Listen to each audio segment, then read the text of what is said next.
Hey, what do you think? This set's kind of a work in progress. I haven't done any audio testing, so hopefully it doesn't sound awful. But I'm in a new house, which I'll hopefully talk about in the video, give you a little house tour. And I now have a dedicated room to video. So I went to Target, bought a bunch of random things to make it look kind of interesting. Maybe I'll hate them, maybe I'll mix it up, but maybe not. I might like it. This is Peach, a approximately 2-year-old pastel ball python that we got in recently, and I wanted to talk about his story a little bit. It's not much of a story, but it's still pretty interesting. So we got an email from someone saying that their snake had something that sounded like a respiratory infection, and they were struggling to fix it and wanted help with it. We used to not take in animals that needed a ton of help. Being completely transparent, I'm comfortable taking in more now that might need vet visits and more expensive treatment and stuff, because I can do videos on them and spend the ad revenue on their vet bills. So I think it's kind of a win-win, because the animals get helped, you get some content, and I make a living at the same time. Hey. Anyway, what they described sounded just like a respiratory infection. These are very similar in humans as they are in snakes. You'll see things like runny noses, drooling, sneezing, wheezing, other forms of easing. And overall, they'll just have a lot of mucus and saliva buildup. And although it's not a super serious issue, it can definitely get worse and become more detrimental to the animal. So it's something that you want to be proactive about and go ahead and fix as soon as you can. Respiratory infections can be caused by various things. The biggest that I probably see is humidity is incorrect in the enclosure. Like if it's too high and too humid, it's gonna cause problems inside of them. If you're using certain substrates, like if you're using cedar or pine with reptiles, those both release pretty strong fumes that can cause respiratory infections. There's different little things like that. And there's lots of little variables that can affect it, so it can sometimes be kind of difficult to find what the source was. I got to see some pictures of their setup. He was in it was the dimensions of a 40 gallon, but shorter, so I don't know what that is. But like a short 40 gallon. So the size seemed fine by me for his current size. He had the required hides, the temperature was correct. And although they were using Repticarpet, which I wouldn't usually use for a ball python, I can see it working as long as the humidity is okay. And I saw their gauge, and like they said, it was right around 60 to 70%, which is the goal for a ball python. So because there weren't many things to improve here, they went ahead and tried to seek treatment. Oftentimes you can treat it yourself through some techniques that I'll talk about, but they ended up going to some vets and seeking professional help. If I'm remembering correctly, they went to 2 different vets, and he went through multiple series of antibiotics. Now usually, like I said, a respiratory infection, if it's simple enough, can be treated without help like this, but they went the full extent and got antibiotics done. They said it temporarily got better and then worse again. So bad to the point that there was just all sorts of drooling happening. When I got him, he was immediately bubbling around his mouth and just dripping fluids. And I put him on an enclosure to kind of show you. And there's just all of this goopy liquid just seeping out of his mouth and oozing. We opened his mouth up, which we kind of just carefully pried it open. I could see down his throat, it was just filled with clear fluid, which is probably mucus or saliva. So obviously this looked just like a respiratory infection, and somehow multiple full sets of antibiotics were not able to treat the snake. So what was my game plan for this? I'm not a vet. I don't know if you knew that, but I'm not. And I've been to 5 different vets now, and I like some of them. It's pretty hard to decide. I didn't know if any of the vets would actually be better than the vets that they used. They were only located, I think, a couple hours away, so who knows if we might even overlap vets. But the first thing I was going to do was some DIY treatment. This can sound a bit scary to some people. Do-it-yourself treatment with an animal. A sick animal, doing it yourself. It can be a pretty scary thought, and it depends on what it is. But for something like a respiratory infection that's not killing him in the moment, I was comfortable doing this. And it's done with vapor rub. This is something used for people too, but there's basically a process you can use that I can link below, the exact article that I just went through stepwise, where you essentially, you don't rub it on them or anything, but you get them to inhale it.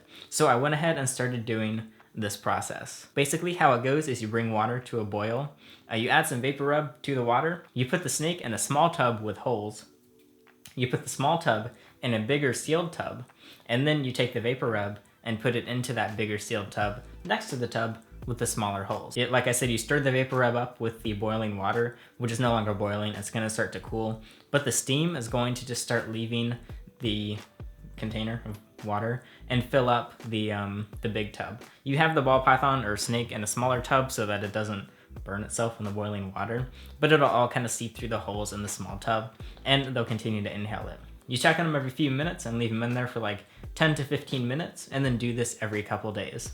So that's what I did. It smelled really good, by the way. The whole house just smelled like vapor rub every couple days, which I didn't mind. It was very minty and fresh. He didn't seem to mind either. He didn't react differently when he was in there, and it went just fine each time. This is not something that's going to show immediate changes necessarily, but I only had to do, I think it was 4 or 5 treatments before he started looking way better. His breathing does still sound off. It kind of sounds like he's exhaling through a kazoo sometimes.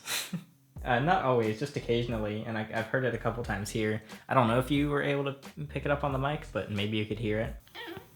And although there is still a buildup inside his mouth, it's no longer dripping or oozing. It's not coming out of his nose. There's no bubbling. It's not that disgustingness that it was before. So there's been clear improvement. The question is whether that improvement will stick or if it's going to come back.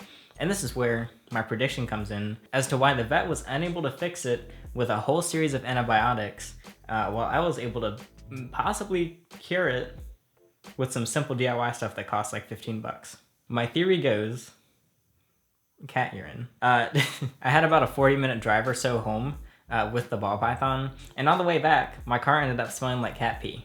And I know what that smells like, and it's a strong smell. And it's a very acidic type of urine. And I talked to the owners quite a bit. They were some of the most caring owners that I've talked to, and they clearly really did not want to give this animal up that they really cared about, which, like we see often, there's been a lot of really great people that rehome, but these were not the kind of people that were just like, I'm bored of the animal, I'm dumping it on you. They really went through everything they could, and this was kind of like their last resort, so that, as they said themselves, they didn't want to be selfish in keeping it when they might be able to get it more treatment, which they trusted me with it, which is great to hear. And so my point in adding that disclaimer is I know that if this theory is correct, it was not like purposeful. It was not their doing. They would have fixed it if they noticed. But I talked to them a bit, and they had many other animals. And I think that a cat peed in the 40 gallon. I took everything out, and beneath the reptile carpet, there was this kind of sticky layer of just goop. It reminded me of cat pee, and it smelled like cat pee. So I did the awful job of cleaning it out, and by that I mean I made my assistant Krista clean it out, and then it smelled great, and now he's doing well. So yeah, I think a cat peed in the 40 gallon. They treated him, it fixed the respiratory infection, but there was still pee in the 40 gallon, therefore the infection came back. That's my full theory. The husbandry was fine, although I wouldn't have used Carpet. The humidity was fine, the heating was okay size, he was on a usual diet, he was in, like, there's not much else. What other variables are there? Cat pee. I think he's just bothered by cat pee. I would be too. Is my theory correct? I don't know. It's not what I would have expected going into it. But so far, it's the only thing that's come to mind. So if you have other predictions, you can leave a comment. Maybe I'll actually read the comments. Who knows? We'll see. I usually read the comments. Sometimes. Usually.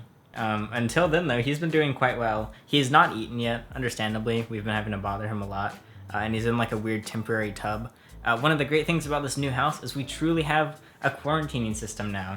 We did our best to keep all the animals separate before, but we were constrained to only a couple rooms, so quarantining was a little more difficult at times, which I'm going to go in detail into for like once I give a house tour and everything and talk about all the changes more.